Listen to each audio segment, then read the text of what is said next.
আসসালামু আলাইকুম। বার্তা বৈঠক সংবাদ বুলেটিনে স্বাগত জানাচ্ছি আমি ইয়াসমিন আফরোজ ইভা এবং সাথে রয়েছি আমি সজীব সরকার। প্রথমেই সংবাদ শিরোনাম। ঐক্য ধরে না রাখতে পারলে অভ্যুত্থান ক্ষতিগ্রস্ত হবে। জিয়াবাদ মুজিববাদ, আমরা কোনো বাদ বাংলাদেশে চাই না, নাসিরউদ্দিন পাটোয়ারি।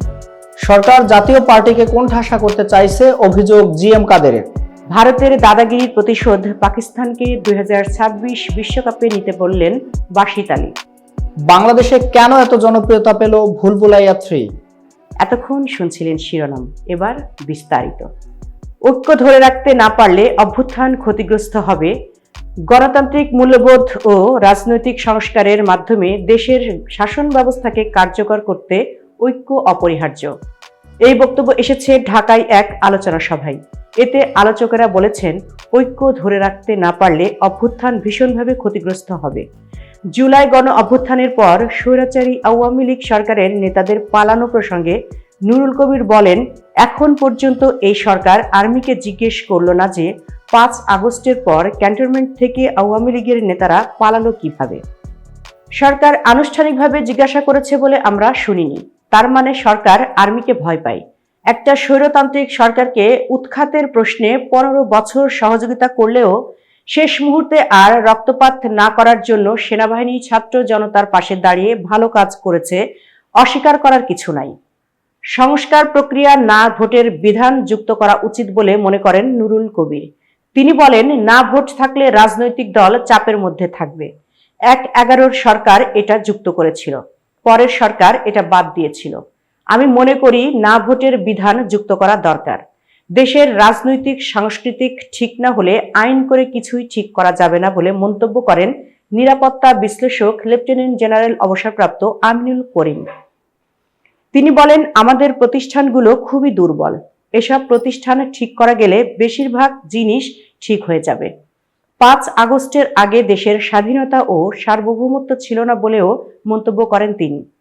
আমিনুল করিম আরো বলেন, পুলিশকে স্বাধীন করে দিতে হবে, আর্মিকে স্বাধীন করে দিতে হবে। আগের সরকার সেনাবাহিনীকে সাংঘাতিকভাবে রাজনীতিকীকরণ করেছে। জিয়াবাদ মুজিববাদ, আমরা কোনো বাদ বাংলাদেশে চাই না, নাসিরউদ্দিন পাটোয়ারি। আদর্শিক বিভাজন থেকে সবাইকে সরে আসার আহ্বান জানিয়ে জাতীয় নাগরিক কমিটির আহ্বায়ক নাসিরউদ্দিন পাটোয়ারি বলেছেন, জিয়াবাদ বলুন মুজিববাদ বলুন, আমরা কোনো বাদ বাংলাদেশে চাই না। বাংলাদেশের সার্বভৌমত্বের প্রধান জায়গায় থাকবে জনগণ। জনগণের পক্ষেই আমরা লড়াই করতে চাই। বুধবার বিকেলে রাজধানীর বাংলা মোটরে জাতীয় নাগরিক কমিটির কেন্দ্রীয় কার্যালয়ে এক বক্তৃতামালার অনুষ্ঠানে নাসিরউদ্দিন পাটোয়ারি এ কথাগুলো বলেন। অনুষ্ঠানে 1974-এর দুর্ভিক্ষ, বাংলাদেশের রাজনীতি ও উন্নয়ন পন্থায় প্রভাব শিরোনামে বক্তৃতা দেন ইউনিভার্সিটি অফ লন্ডনের school of oriental and African স্টাডিজের ডেভেলপমেন্ট স্টাডিজের অধ্যাপক নাওমি হোসাইন। এটি ছিল জাতীয় নাগরিক কমিটির রাজনৈতিক বক্তৃতামালা সিরিজের 3য় পর্বের বক্তৃতা। অনুষ্ঠানে নাসিরউদ্দিন পাটোয়ারি বলেন, কোনো আদর্শিক বিভাজনে কেউ যাবেন না। এখানে লাল সন্ত্রাস, নেভি সন্ত্রাস, সবুজ সন্ত্রাস, অনেক সন্ত্রাস আসবে। 24-এর গণঅভ্যুত্থানের পর আমরা কোনো জাতিগত বিদ্বেষ চাই না, কোনো সন্ত্রাসী কার্যক্রম চাই না।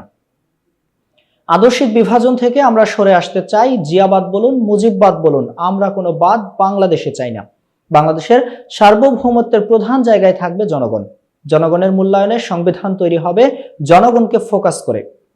সেই জনগণের পক্ষে আমরা লড়াই করতে চাই, তাদের কাছেই আমরা যেতে চাই। সরকার জাতীয় পার্টিকে কোণঠাসা করতে চাইছে, অভিযোগ জিএম কাদেরের।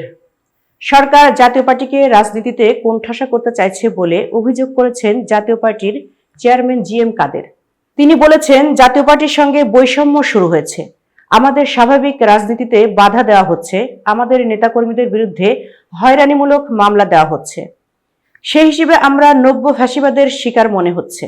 গতকাল বুধবার দুপুরে জাপার চেয়ারম্যানের বনানীর কার্যালয়ে নরসিংদী জেলার নেতাদের সঙ্গে মতবিনিময় সভায় প্রধান অতিথির বক্তব্যে জিএম কাদের একথা বলেন। জিএম কাদের আরো বলেন, দেশ এখন সঠিকভাবে চলছে না। আইন শৃঙ্খলা পরিস্থিতি সরকারের নিয়ন্ত্রণে, এমন নিশ্চয়তা দিতে পারছে না কেউ। দ্রব্যমূল্য বেড়ে যাওয়ায় মানুষের মধ্যে হাহাকার উঠেছে। সাধারণ মানুষ আয় দিয়ে ব্যয় নির্বাহ করতে পারছে না। আধ পেট খাওয়া মানুষের সংখ্যা বেড়েই চলেছে। বিভিন্ন কলকারখানা ও ব্যবসা প্রতিষ্ঠান বন্ধ হওয়ার কারণে দেশে বেকারের সংখ্যা বাড়ছে। এক কথায় দেশে অভুক্ত ও অর্ধভুক্ত মানুষের সংখ্যা বাড়ছে প্রতিদিন। ভারতের দাদাগিরির প্রতিশোধ, পাকিস্তানকে 2026 বিশ্বকাপে নিতে বললেন বাশিত আলী। সমস্যা শুরু ভারতীয় দল পাকিস্তানে না পাঠানো নিয়ে। এরপর জার্সিতে আয়োজক দেশের নাম রাখা না রাখা নিয়ে ছড়িয়েছে বিতর্ক। সর্বশেষ উদ্বোধনী অনুষ্ঠানে রোহিত শর্মাকেও পাকিস্তান যেতে দেবে না বলেছে ভারত। ভারতের একের পর এক দাদাগিরির পরও পাকিস্তানকে চুপ থাকতে বললেন দেশটির সাবেক ক্রিকেটার বাশিত আলী। চুপ থাকা মানে ঠিক চুপ থাকা নয়, তিনি বললেন পাকিস্তান এখন চুপ থেকে যেন এর প্রতিশোধ নেয় 2026 সালে। ভারতের পাকিস্তানে না যাওয়ার সমাধান এরই মধ্যে হয়ে গেছে। ভারত চ্যাম্পিয়ন্স ট্রফির ম্যাচগুলো খেলবে দুবাইয়ে, তবে বাকি দুটো সমস্যার সমাধান এখনো হয়নি। বৈশ্বিক টুর্নামেন্টগুলোতে সাধারণত সব দলের জার্সিতে টুর্নামেন্টের লোগোর নিচে স্বাগতিক দেশের নাম ও সাল লেখা থাকে, সেটা টুর্নামেন্ট আয়োজক দেশ থেকে সরে গেলেও। বাংলাদেশে কেন এত জনপ্রিয়তা পেল ভুলভুলাইয়া 3? ভুলভুলাইয়া সিনেমার সেই ভয় ধরানো অনুভূতি এখনো অনেকের মনে গেঁথে আছে। হিন্দি সিনেমায়ও যে বিনোদন দেওয়ার সঙ্গে সঙ্গে ভয়ের শীতল স্রোতে ভাসিয়ে দিতে পারে, এ সিনেমা ছিল তার প্রমাণ। ভুলভুলাইয়া ফ্রাঞ্চাইজির তৃতীয় সিনেমা ভুলভুলাইয়া 3 মুক্তি পেয়েছে গত নভেম্বর মাসে। মুক্তির পর বিশ্বজুড়ে 420 কোটি রুপির বেশি আয় করেছে। পেছনে ফেলেছে প্রায় একই সময়ে মুক্তি পাওয়া অজয় দেবগনের সিংহাম এগেইন সিনেমাকে। এদিকে ওটিটি প্ল্যাটফর্ম নেটফ্লিক্সে সিনেমাটি মুক্তি পেয়েছে ডিসেম্বরের শেষ সপ্তাহে। মুক্তির প্রায় 1 মাস হয়ে গেলেও এখনো ওটিটি প্ল্যাটফর্ম দাপিয়ে বেড়াচ্ছে সিনেমাটি। রয়েছে বাংলাদেশের টপ ওয়াচিং সিনেমার লিস্টের প্রথম দিকের সারিতে। কেন বাংলাদেশের দর্শকেরা এত পছন্দ করলেন সিনেমাটি? এতক্ষণ বার্তা বৈঠকের সাথে থাকার জন্য ধন্যবাদ। নতুন নতুন তথ্য ও সংবাদ পেতে বার্তা বৈঠকের ইউটিউব চ্যানেল ও ফেসবুক পেজের সাথেই থাকুন।